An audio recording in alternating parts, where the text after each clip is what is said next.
I guess, and a lot of people probably spent it also in a bar too, but not like, but drinking a lot more, right? There's probably been a lot of people that have, those are like the unseen part of the policies that of shutdowns, right? Like a lot of people started like drinking more. There was more like, I guess they would say like domestic abuse and different things. You were having more interactions with your family when you probably weren't used to it, because people were home like that. But yeah, I guess it affects everybody differently.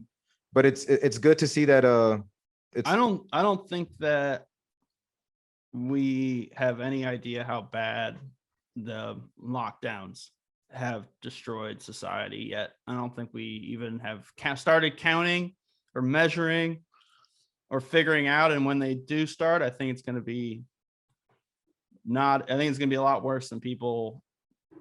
I think people are going to look back and go, whoa, what did we do? This was, I've seen so much more damage done from the lockdowns than I've seen from anything else. So yeah, this is I don't know how you feel about this, but to me, the lockdowns and the way that the way that the policy put I guess like a blanket over all of society of state rule in this way kind of felt to me like the way after 9/11. Like to me, those two things are very similar in the sense that everybody agreed to like submit to whatever the state was saying. And I was younger back then, so I did whatever I had. I was not political back then. Just like you, I didn't get into politics really until the Ron Paul revolution, like in 07. Mhm. But yeah, but I remember that feeling afterwards was like, even back then, I felt like the world was going to change. There was something that it was going to change, and that's the way it felt on with this one. And they're not going to just give back the power. There's going to be a lot of weird normal mask. I don't know, man. It's not scary to me, but I always just feel like it's depressing. Like kind of like, man, that sucks. That sucks that it's like that. And this is part of why we're trying to do what we try to do in the liberty movement, right? Is try to like get new people to hear that there's people that are opposing a lot of just the normal narratives that government puts out. Because so even like you said right now, when they start counting, we're gonna have to like see who's counting, because they're gonna count in a way that benefits their narratives to make sure that to make it seem that they made no mistakes and and things like that. But yeah, man, I hear you. You got to remember that the state power is very asymmetric in the sense that, the U.S. government, like I said earlier, has the most power technically of any state that's ever existed. Has the most money, has the largest size, but it also rests on a completely tiny, frail foundation, right? Anytime the people decide that they don't want something, it's just over, right? Anytime that society says to the government, no, we're not doing that, right? They just immediately give up, right? They can't do anything without consent. And that's why they spend so much time manufacturing consent. That's what's his name's term? Chomsky.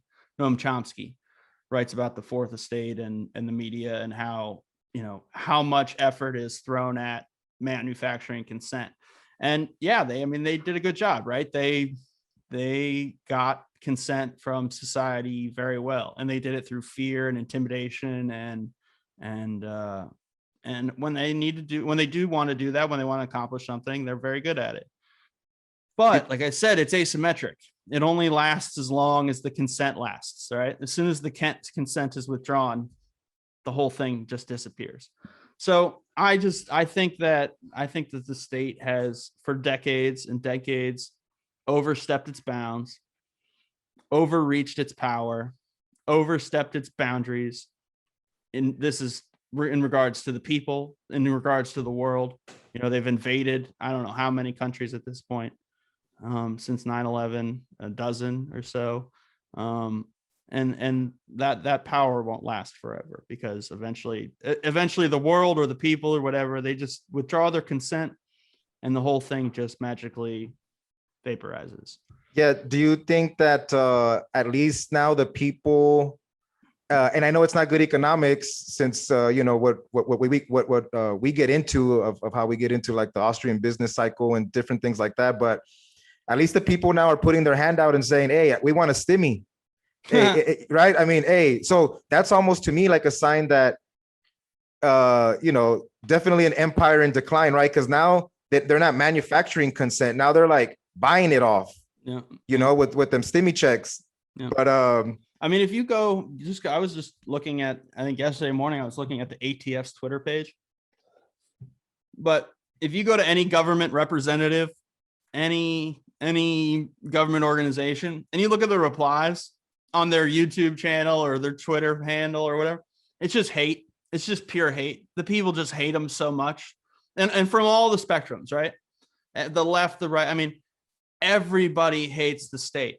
They might not say it that way, or they might not even think it that way, right? A lot of them are left liberal normies, right? But they're mad about the stimulus check, or they're mad about the border, or they're just mad. Everybody's mad because the system is so fucking broken. And everybody hates the state. Everybody does. Unless you're in one of those institutions, right? Unless you're in the side of the Beltway, unless you're inside Wall Street, or unless you're maybe inside the tech bubble in San Francisco, unless you're in one of the, and that's a tiny, tiny fraction of the population. And when we're talking about way less than 5% of the population actually loves the system and wants to keep it. Everyone else is fed up. They're fed up and they're done with it. And it's only a matter of time before it either falls apart or breaks, or, I mean, it's just a matter of time.